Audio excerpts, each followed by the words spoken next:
മുമ്പിൽ വന്നിട്ട് പറഞ്ഞു കടത്തിവിടില്ല, ആരെയും കടത്തിവിടില്ല. പിണറായി പറഞ്ഞു മാറില്ല എന്ന് പറഞ്ഞു. എളമരം കരീമിനെയും അതുപോലെ സിസി മുഹമ്മദ് കോയെയും മാറാടിന്റെ മണ്ണിലേക്ക് കലാപഭൂമിയിലേക്ക് കൊണ്ടുപോയി സന്ദർശിച്ചു. സഹോദരന്മാരെ, അത് നിങ്ങൾ മനസ്സിലാക്കണം.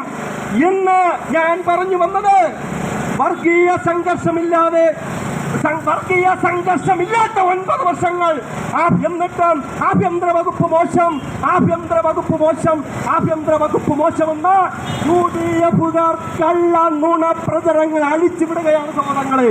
ആഭ്യന്തര വകുപ്പ് മോശമെന്ന് പോലീസ് സേന ശുദ്ധീകരിച്ചില്ലേ? 1-2 പുഴുക്കൊത്ത് പോലീസുകാർ എന്തെങ്കിലും ചെയ്യുന്നത് ചൂണ്ടിക്കാണിച്ചുകൊണ്ട് പിണറായിയുടെ പോലീസ് മോശം, പിണറായിയുടെ ആഭ്യന്തര മോശം എന്ന് ഈ UDF പറഞ്ഞ് പരത്തുന്നത് അവർക്ക് എങ്ങനെയും ഭരണത്തിൽ വരാൻ വേണ്ടി, മുഖ്യമന്ത്രിയാകാൻ വേണ്ടി കതറും ഷർട്ടും തച്ചു വെച്ചുകൊണ്ട് വേണുഗോപാൽ, അതുപോലെ സുധാകരൻ, അതുപോലെ 90 വയസ്സായ ഹസൻ, അതുപോലെ 2-3 തവണ ആന്റണി മുഖ്യമന്ത്രിയായിരുന്ന ആ ആന്റണിയും ഒരു കളി കളിക്കുന്നു.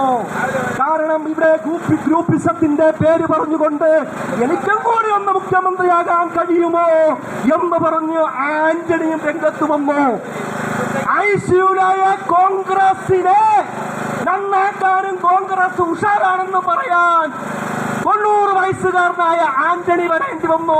ആന്റണി പത്രസമ്മേളനം നടത്തി പറയുന്നു, കോൺഗ്രസുകാരെല്ലാം ഉഷാറാണ്, കോൺഗ്രസുകാർ രംഗത്തിറങ്ങണം, കോൺഗ്രസിനെ ഒന്ന് നമുക്ക് വളർത്തണം. ഏത് ആന്റണി എന്നറിയുമോ? ഏത് ആന്റണി? സംഘപരിവാറിന് മോനെ ദാനം കൊടുത്ത ആന്റണി, സംഘപരിവാറിന് മോനെ ദാനം കൊടുത്ത ആന്റണി പറയുന്നു കോൺഗ്രസിനെ ഉഷാറാക്കണമെന്ന്. അതുപോലെ കോൺഗ്രസിനെ കേരളത്തിന്റെ മണ്ണ് നട്ട് നടത്തി വളർത്തിയ കെ കരുണാകരന്റെ മകൾ BJP-യിൽ പോയി, പത്മജ വേണുഗോപാൽ. അതുപോലെ ഭരണം കിട്ടിയില്ല എങ്കിൽ എല്ലാ കോൺഗ്രസുകാരും BJP-യിലേക്ക് പോകാൻ തക്കം പാർത്തിരിക്കുകയാണ്. അവിടെയാണ് ഇടതുപക്ഷത്തിന്റെ മേന്മയും ശക്തിയും. ഈ കേരളത്തിന്റെ മണ്ണ് ഇടതുപക്ഷം ഒന്ന് ഇല്ലാതെ വന്നാൽ, തകർന്നു പോയാൽ പിന്നെ വരുന്നത് സംഘപരിവാറാണ് എന്നുള്ള ചിന്ത നമുക്ക് വേണം. കാരണം ഹിന്ദുവും മുസൽമാനും ക്രിസ്ത്യാനിയും മതമുള്ളവനും മതം ഇല്ലാത്തവനും ഏകദൈവവിശ്വാസിയും ആരാധന എല്ലാവരും ഒരുമിച്ച് ഒരമ്മ വെച്ച മക്കളെ പോലെ കഴിയും.